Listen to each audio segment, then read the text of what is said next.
Ito na to. Nung nagsisimula ako, yung mga channel ko, yung mga title ng vlogs ko, ganun din. Title mo diba yung The Juniboy Prank? Halimbawa, yan. Pumunta ako ng SM Bacoor, tinago ko yung kotse ni Juniboy, sabi ko nasa silang na, hahaha, nakakatawa, nagwala siya. Watch nyo guys.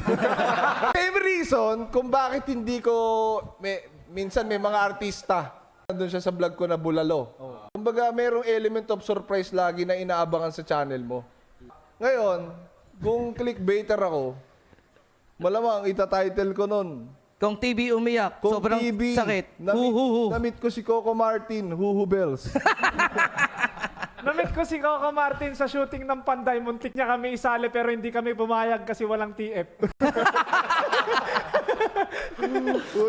Sobrang nakakayak to guys. Nood kayo. Huhuhu. Pero in reality, mas marami talagang naiengganyo sa kakaibang title. Tama. Ako talaga, yun lang yung panata ko nung na-discover ko yung klase ng ganong content na hindi ako kailangan lumaki yung channel ko dahil nagugustuhan nila yung napapanood nila. Hindi dahil dun sa kung ano yung nabasa nila. Sa akin lang yun, personal na prinsipyo at pananaw ko lang pagdating dun sa bagay na yun. Dahil dyan, palapakan natin si Upline Kong. Upline! Ang mas natripan ko na yung mga habang title. Left, right. Go, Jun.